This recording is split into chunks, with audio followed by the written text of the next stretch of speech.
آپ نے ایک دفعہ اپنی مسجد میں غامدی صاحب کا داخلہ منع کر دیا تھا. قرآن میں تو یہ بھی نہیں آیا کہ آدم علیہ السلام پہلے پیغمبر ہے. آدم جس طرح ہم کہتے ہیں اپنی کہانیوں میں, ہماری ٹیکسٹ بکس میں لکھا ہوا ہے, اور اما حوا اور یہ اور پسلی سے نکلنا, یہ سب غلط ہے. پڑھنا اس کے سوری, ساتھ سوکھا ہوا گارا نہیں ہے, لیس دار گارا ہے. اولڈ ٹیسٹمنٹ آپ مجھے سنا رہے ہیں. نہیں, قرآن بتا. اولڈ ٹیسٹمنٹ شروع اس طرح ہوتا ہے. میں تو قرآن And مجید کا on the day one Lord said let there be Quran water and Majeed there was. یہ بھی طے پا گیا کہ آدم علیہ السلام پیغمبر نہیں تھے.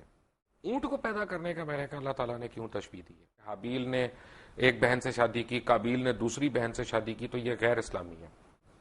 قبلۃ الاول بیت القدس کیسے ہے؟ پوری امت مسلمہ بے وقوفی کی بات کر. تو خانہ کعبہ میں بھی تو 300 بت تھے نا. خانہ کعبہ میں بھی ہم سے پہلے کفار تھے.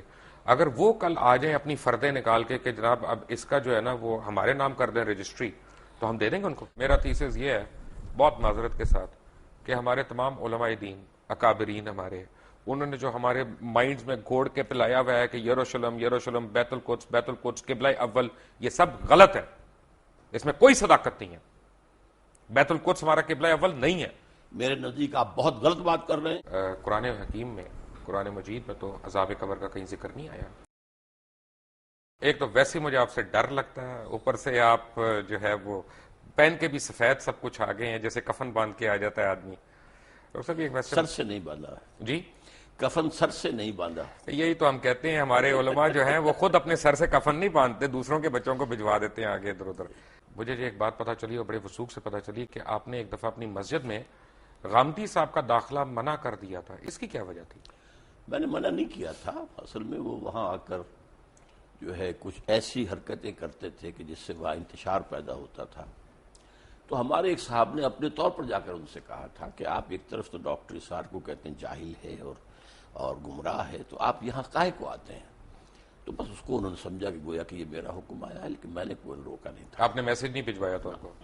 حالانکہ وہ آپ کے مسجد کے ساتھ رہتے تھے بالکل وہاں پہ, کافی دور رہتے تھے. وہاں سے ان کے بالکل پاس تو مسجد تھی ای بلاک. نہیں, وہ گائے کرائے پہ لے کے تو نہیں آتے تھے نا, وہ جس طرح آتے تھے وہ 2 منٹ کی ڈرائیو تھی ان کے لیے. جو بھی تھا, لیکن یہ کہ بہرحال وہ ایک مسجد چھوڑ کر میرے پاس آتے تھے. مسجد ان کے پاس تھی ای بلاک ماڈل ٹاؤن کی قریب. آپ کی شخصیت اتنی محصور کون ہے کہ ان کو آنا پڑا؟ لیکن ان کے لیے میں نہیں ہوں, وہ مجھ سے بہت بنیادی اختلافات رکھتے ہیں تو ہم اور مجھے ان سے بہت بنیادی. تو ہمارے جو پیروکار ہیں ان کو ہم یہ حق دیتے ہیں کہ کسی کو بھی مسجد میں داخلے سے منع کر دیں. نہیں, میں نے منع نہیں کیا ہے, لیکن یہ کہ کوئی وہاں پر ایسی ایکٹیویٹی نہ کرے. آدم علیہ السلام کے ہم سارے واقعات ہم نے سنے بھی ہیں, پڑھے بھی ہیں. اما حوا یا بی بی حوا, ان کا ذکر قرآن مجید میں کس جگہ آیا؟ قرآن مجید میں آیا ہے دونوں سے خطاب کر کے کہ اے آدم تم اور تمہاری بیوی دونوں جنت میں. حوا کا نام تو نہیں آیا. حوا کا نام نہیں ہے. اسی طرح حابیل کا نام بھی نہیں آیا.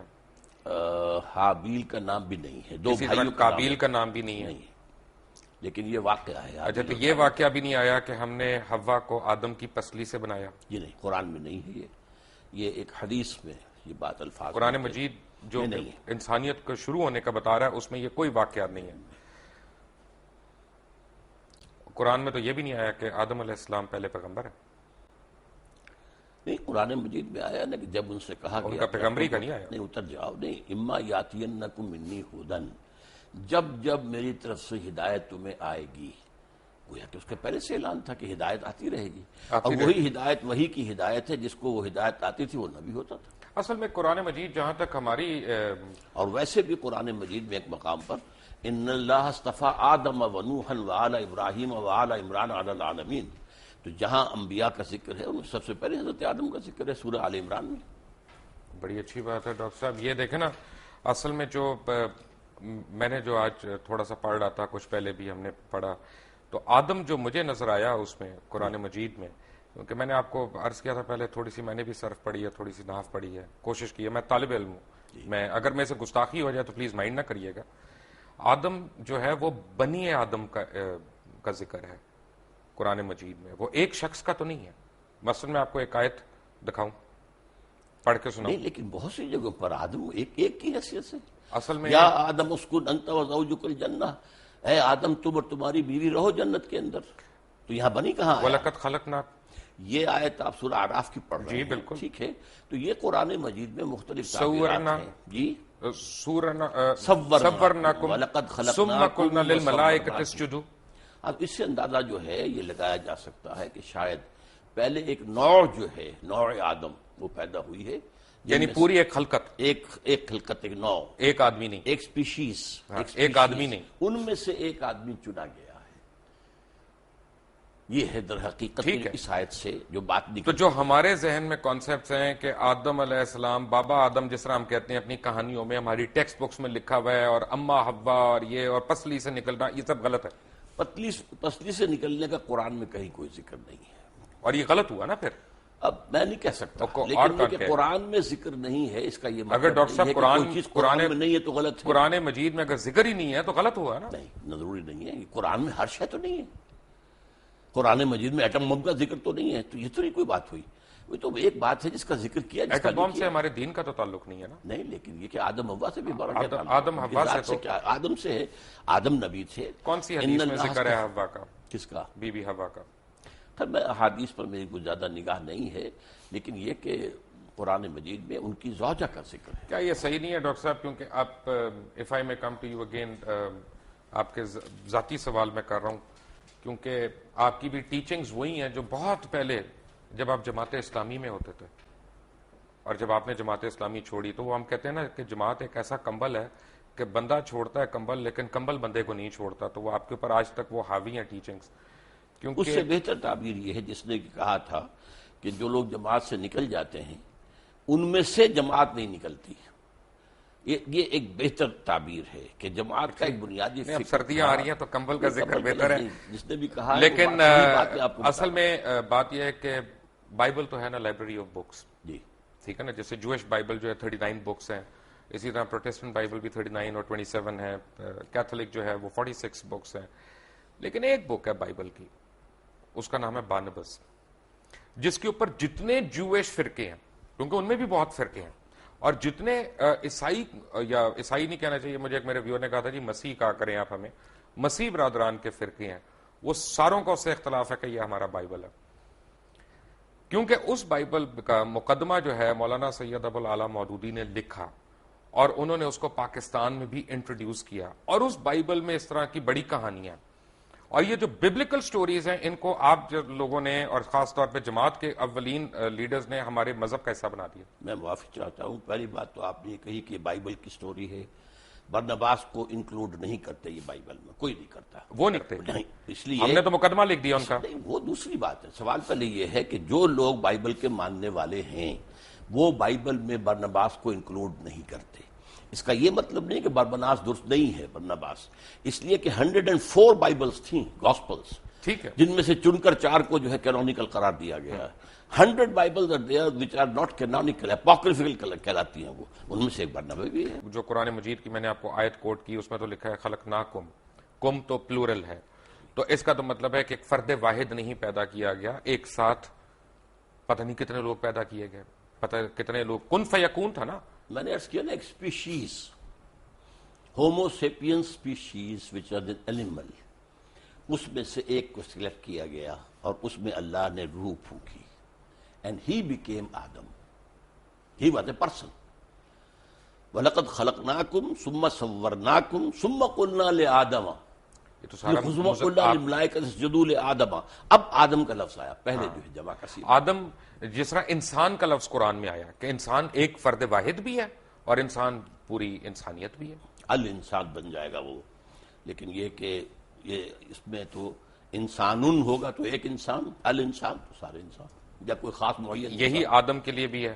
سو وی کین ریسٹ ایشورڈ کہ یہ جو ببلیکل سٹوریز ہم پڑھ رہے ہیں یہ ان میں صداقت نہیں ہے، ہم نہیں کہہ سکتے، اصل میں ان چیزوں کی انٹرپریٹیشن کے اندر اختلاف ہو سکتا ہے، لیکن یہ ہے کہ آدم جو ہیں وہ سلیکٹ کیے گئے، 2 مرتبہ قرآن میں آیا ہے کہ فرشتوں سے میں نے کہہ دیا تھا کہ میں ایک بشر بنانے چلا ہوں، انی خالق بشرا من صلصال من حمأ مسنون فاذا سویتہ ونفخت فیہ من روحی فقعوا لہ ساجدین، میں ایک بشر بنانے چلا ہوں جو مٹی سے، جو سوکھا ہوا گارا ہے، اس سے جب میں اس کی تکمیل کر لوں اور اس کی نوک پلک سوار دوں اور پھر میں اس میں اپنی روح میں سے پھونک دوں تو پھر پڑھنا اس کے سامنے سجدہ۔ سوکھا ہوا گارا نہیں ہے، لیس دار گارا ہے، لیس دار بھی کہا، سوکھا نہیں کہا۔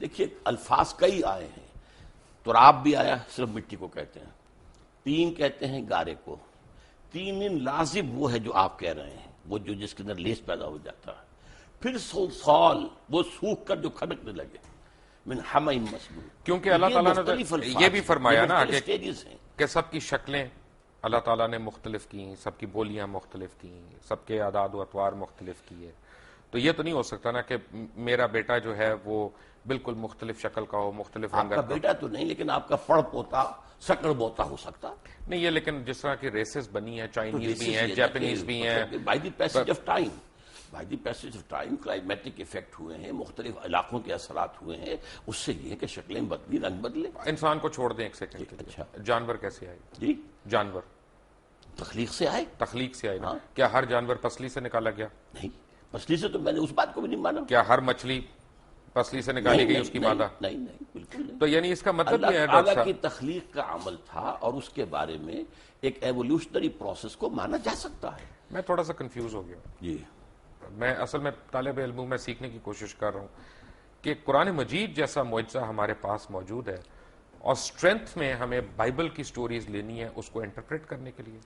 بائبل کی سٹوریز کون لیتا ہے؟ قرآن مجید کی ہم کہہ رہے ہیں نا کہ اس کو آؤٹ رائٹلی ہم ریجیکٹ نہیں کر جی، سکتے، ہم آپ نے کہا نا کہ اس کو آؤٹ رائٹلی ریجیکٹ نہیں کر اگر سکتے۔ وہ قرآن کے بیان میں فٹ بیٹھ رہی ہو تو میں نے تو قرآن کا بیان آپ کو سنایا ہے کہ میں جب اس انسان کو تیار کر لوں اور اس میں اپنی روح میں سے پھونک دوں تب گر پڑنا اس کے سامنے سجدے میں۔ وہ روح جو ہے جس کا خاص تعلق ذات باری تعالیٰ کے ساتھ ہے۔ اچھا، جب یہ سجدے میں گرے تو ملائکہ سارے، جن کا سردار اس وقت ابلیس تھا، تو وہ فرشتہ نہیں تھا، نہیں جن تھا، جن لیکن سردار تو تھا، کان من الجن، سردار بھی ٹھیک ہے، نہیں تھا، لیکن اس وقت اشرف المخلوقات تو تھا۔ اس کو یہ کہا جا سکتا ہے کہ وہ اپنی عبادت اور ریاضت اور علم میں نمایاں ہو گیا تھا۔ ابلیس نے سجدے سے انکار کر دیا، جی، تو اگر یعنی ٹیکنیکلی میں دیکھوں تو ابلیس شرک سے انکار کر رہا تھا۔ شرک سے انکار کر رہا ہے ظاہری شکل میں، اور اللہ کا انکار کر رہا ہے اس کا حکم نہ مان کر، وہ تو کفر ہو گیا۔ بس تو کفر ہو گیا پکڑ کہاں پہ ہوئی؟ ہے، پکڑ کہاں پہ؟ کفر پر، انکار پہ یعنی غرور پہ نہیں ہوئی جب اس نے کہا کہ میں مٹی غرور کا کی وجہ سے اس نے انکار کیا نا۔ اس کے اندر جو ہے ابا واستکبر وکان من الکافرین، اس نے استکبار کیا، اس نے صاف کہا خلقتنی من نار وخلقتہ من طین، بالکل صحیح، خدا تو نے مجھے تو بنایا ہے آگ سے، اس کو بنایا اس کو بنایا مٹی سے، وہ بھی لیسدار مٹی سے، تو طے یہ پایا۔ لیس دار کا لفظ دوبارہ آپ لے آئے، میں نے لے آپ کو آیا، بتایا تھا میں کہ لے وہ آیا۔ ایک لفظ ہے، تراب بھی ہے جس کے معنی صرف مٹی ہیں، تین بھی ہے جس کے معنی گارا ہیں، تین لازم کے وہ معنی ہیں جو آپ کر رہے ہیں۔ تراب ہے، ثم قال لہو کن فیکون۔ ہاں تو لیکن تراب صرف مٹی کو کہتے ہیں، یہ لیسدار ویسدار کہاں سے لے آیا آپ اس میں؟ وہ لیسدار اس میں ہے، تین لازم۔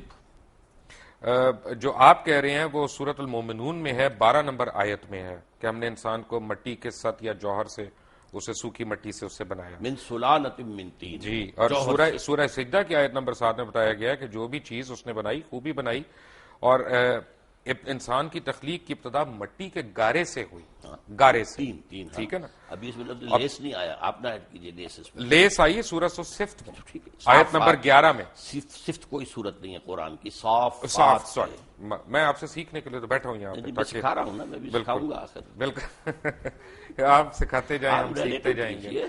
تو اس کا مطلب ہے کہ غرور اللہ کو نہیں پسند، بالکل نہیں پسند۔ تو جب ہم یہاں پہ بیٹھتے اللہ کے حکم سے انکار اللہ کو پسند نہیں ہے، اللہ کے حکم کے غرور ہو تابع گیا ہونا چاہیے۔ غرور تھا، حسد تھا، اس لیے کہ وہ سمجھتا تھا کہ میں اعلیٰ ہوں۔ حسد تو بڑی عورتوں والی صفت ہو گئی۔ نہیں، مردوں میں بھی ہوتی ہے۔ اچھا، تمام یہودیوں کے بارے میں قرآن کہتا ہے حسدم من انفسہم، اے مسلمان، یہ تم سے حسد کی بنیاد پر یہ چاہتے ہیں کہ تم سے یہ نعمت جو ہے اسلام کی وہ چھن جائے۔ اصل میں تو وہ بھی مسلمان ہی تھے، لیکن انہوں نے حضور کو ماننے سے انکار کیا۔ بالکل، یہودی اور عیسائی یہ سارے مسلمان ہی تو تھے، کیونکہ دین ابراہیم ہے، اپنے اپنے وقت کے مسلمان تھے۔ یہ بڑی اچھی آپ بات بتا رہے ہیں مجھے، آنیسٹلی مجھے جو ہے نا اس کا تو یہ طے پایا کہ جب اللہ تعالیٰ نے کائنات کی تشکیل دی تو نہ صرف بنی نوع انسان بلکہ تمام جانور، جرند، پرند جتنے بھی ہیں وہ نر اور مادہ جوڑوں میں اس نے پیدا کیا۔ یہ بیک وقت نہیں ہے، اس کے اندر ایک ایوولوشن ہو سکتا ہے، لیکن کن فیکون ہے نا، کن فیکون، اس کے بیچ میں ہمیں یہ نہیں پتا گیپ کتنا ہے۔ ہاں تو یہ اصل نا کن فیکون بھی قرآن میں آتا ہے، اور یہ بھی آتا ہے 6 دنوں میں پیدا کیا۔